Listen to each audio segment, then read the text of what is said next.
The stadium lights dimmed. 42,000 voices rose in unison, echoing through Birmingham's Villa Park, the very city where heavy metal was born. On a black leather throne, Ozzy Osbourne appeared, his iconic eyeliner framing eyes that held both gratitude and pain. "Are you ready?" he asked with a grin, the crowd erupting as a giant beach ball with his name bounced above their heads.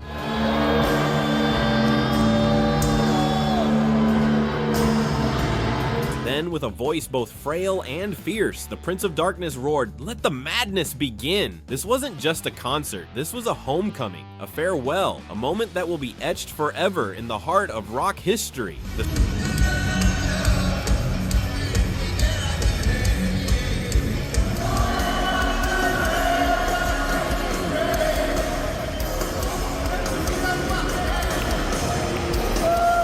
Story behind Back to the Beginning. On July 5th, 2025, Black Sabbath, Ozzy Osbourne, Tony Iommi, Geezer Butler, and Bill Ward reunited for the first time in 20 years. The event, aptly named Back to the Beginning, marked their final goodbye to the fans and to the city where it all started in 1968. Villa Park Stadium, packed to its 42,000-seat capacity, became the epicenter of heavy metal's last great roar. But this wasn't just any reunion. It was Ozzy's final on-stage performance. Living with Parkinson's disease, his physical challenges had kept him off the stage for years. And yet, with sheer determination and love for his fans, he returned, seated, smiling, and ready to give everything he had left. A star-studded farewell. The event was hosted by none other than Aquaman himself, Jason Momoa, bringing his larger-than-life energy to the day-long celebration. The lineup was staggering. Metallica, GunsNRoses, Slayer, Tool, Pantera, Alice in Chains, Halestorm, Lamb of God, Anthrax, Mastodon, and Rival Sons all took to the stage in honor of the Prince of Darkness and his legendary band. It has been overwhelmingly gratifying to have so many major bands showing their love for this band and willingly doing it all for charity, Geezer Butler told Billboard, and charity was at the heart of it all. The concert raised millions for Parkinson's research and children's hospitals, making this not only a musical milestone, but a humanitarian triumph.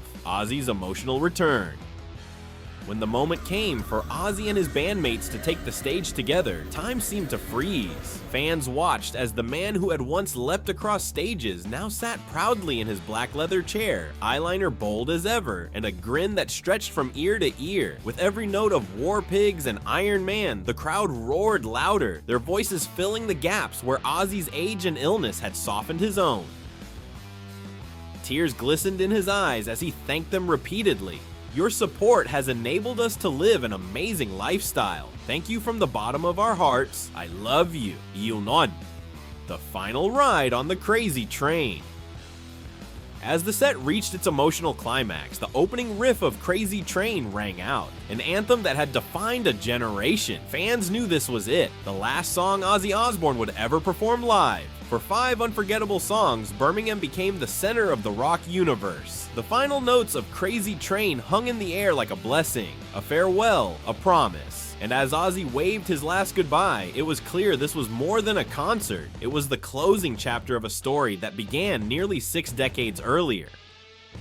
A legacy etched in stone. As fireworks lit up the Birmingham sky, the impact of the night couldn't be overstated. This wasn't just a celebration of Black Sabbath, it was a tribute to heavy metal itself and the millions of lives their music touched. From humble beginnings in Birmingham's factories to Villa Park's deafening farewell, Ozzy and his bandmates proved that their legacy isn't just about music, it's about resilience, community, and the power of saying one last thunderous goodbye. What was your favorite moment from Back to the Beginning? Was it Ozzy's tearful Crazy Train, the all-star performances, or simply seeing the original Sabbath lineup back together after 2 decades? Tell us in the comments. Like if this gave you chills, and subscribe for more deep dives into rock's greatest legends.